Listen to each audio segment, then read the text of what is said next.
What is going on, Buff Nation? Welcome back to another video. This show is brought to you by BetUS, and I should have known better. Anytime Coach Prime goes and talks into a mic, people go nuts, including the weatherman. We're going to talk about that, and then I didn't think this would happen, but I should have known it was going to happen. Talks about Prime to FSU is in circulation. It's maddening, but we got to talk about it because everyone else is talking about it, and I would figure I'd give my thoughts and opinions, and of course, the matchup against Baylor. How should it look? It's down to like a 1-point spread, 1.5-point spread. It's getting tight. It's getting close. I don't think it should be. We're going to talk all about that today. Make sure, though, before we do any of that, we're going to roll the intro. I flushed my kids down in the club. All right.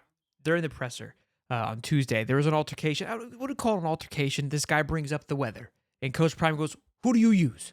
Kind of abruptly, who do you use for your weather? They get in this little tit-tack, and the reporter gets visually, or it sounds anyways, frustrated that Coach Prime is like, who do you use? No, it's not going to rain. It's not going to rain. Let me pull it back up. And they're kind of going back and forth. And the guy's like, look, it doesn't really matter. I just wanted to ask you a question about if you guys are going to do any drills for when it rains. I thought it was a dumb question. I get why they asked questions. It is what it is. I'm not going to pick and prod here. I didn't think anything of it. At this point, if you've watched a Coach Prime presser 3 times, there's going to always be a little quirkiness to a little tit-tat, paddywhack, back and forth with the reporters. It's just more since who he is now.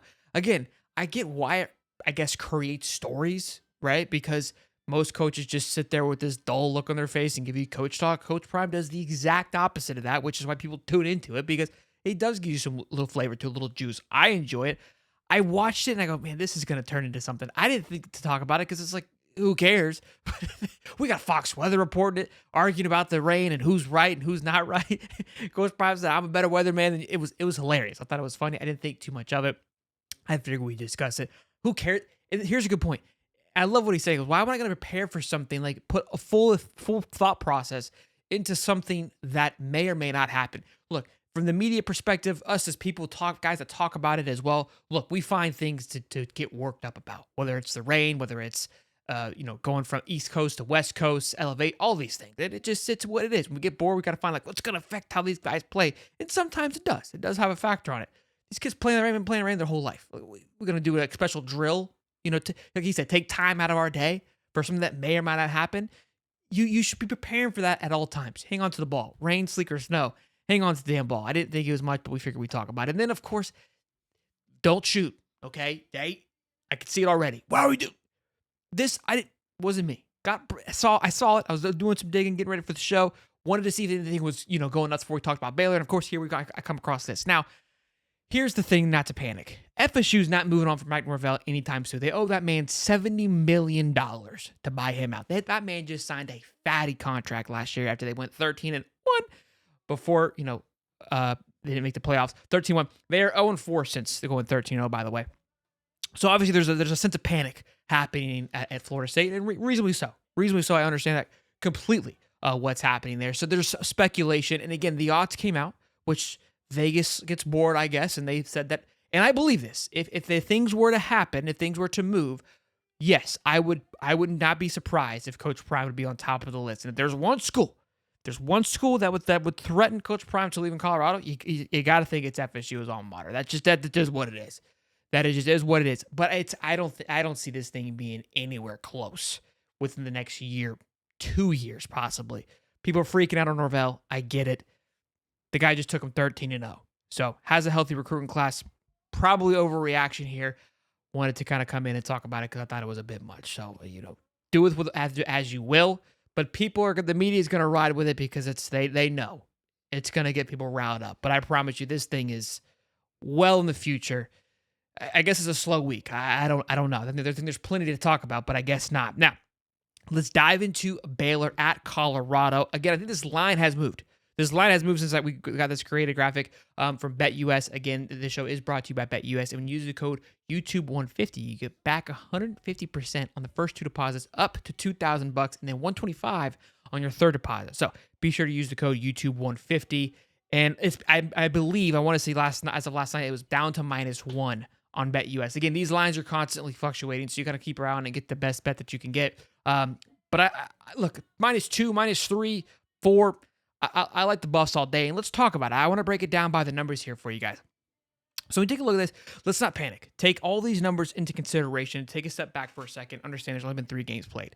So obviously there's a little bit of, it's a little skewed. You don't have a full data behind it just yet because they've played Air Force, Utah, and Texas Tech University State High, right? So they're obviously going to be a little overvalued. Colorado, we know their schedule, North Dakota State, a top dog, right, in the FCS. Then Nebraska, obviously being a true animal, playing tomorrow night against Illinois should be a good one.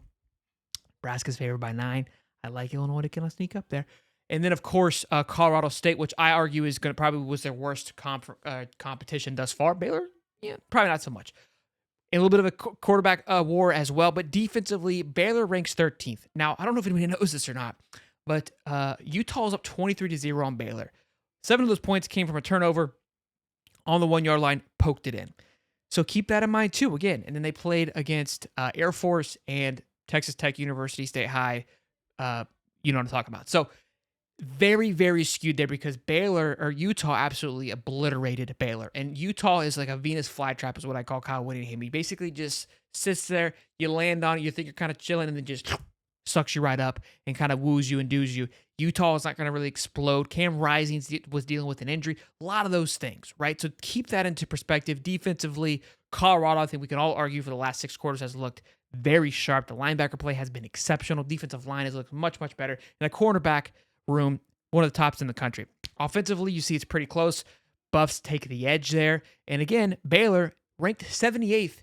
And that's with playing against Texas Tech University State High, Air Force, and Utah. Again, Utah absolutely obliterated them. They scored 13. It was kind of trash points. So it's probably more like a 90th ranked offense with 2 cupcakes on the schedule. But again, they ran the ball very, very well. Rush offense, you can see 60. Ran the ball effectively in all 3 games. Again, not so much against Utah, but Utah is another animal. But you can argue that Utah and that Nebraska team, if you want to kind of take apples to apples, in the sense of who they're going up against, are very similar. Rush offense for Colorado, I think there's no surprise there.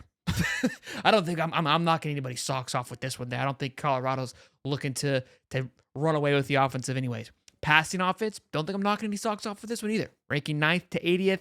Rush defense, 82. Colorado has the edge there, which is good. Obviously, we see that Baylor is more of a heavy rushing offense as well. Then pass defense, clearly very skewed for Baylor at number 1. Again, Air Force put up 3 points. I think Texas Tech put up 3 or 0. Utah put up 23, but most of it was on the ground. Cam Rising did not have himself the best Cam Rising game. And miss a ton of passes. So this number 1 is extremely skewed. Look, go back, watch that Utah versus Baylor game. I think Colorado should have no issues at all. Really going to be interesting to see how this O-line carries the success that it had last week, how it carries into this week against Baylor. What I would like to see for this team to do as well, I would like to see the defense get to this offense very quickly.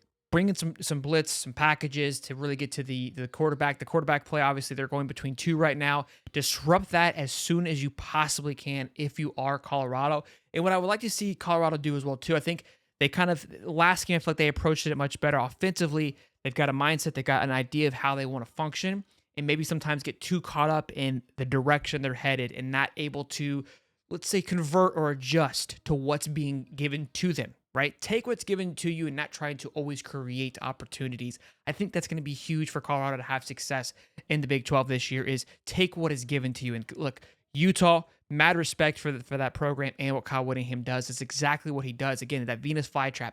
Lures you in, makes you believe that you're playing your own game, sucks you right in. And I think if you can kind of start tic-tac-toeing a little bit and understanding that's kind of how these guys are going to play and get your own little dose of Venus flytrap, allow for these teams to play in what you do very well. And again, there's no secret that Colorado's going to want to throw the ball, and they kind of did that with Colorado State, started to run the ball more effectively. And again, they're trying that. I really want to see it kind of hammered home here at Baylor and double down on that. So it should be a good matchup on Saturday with Baylor at Colorado. I believe it is sold out.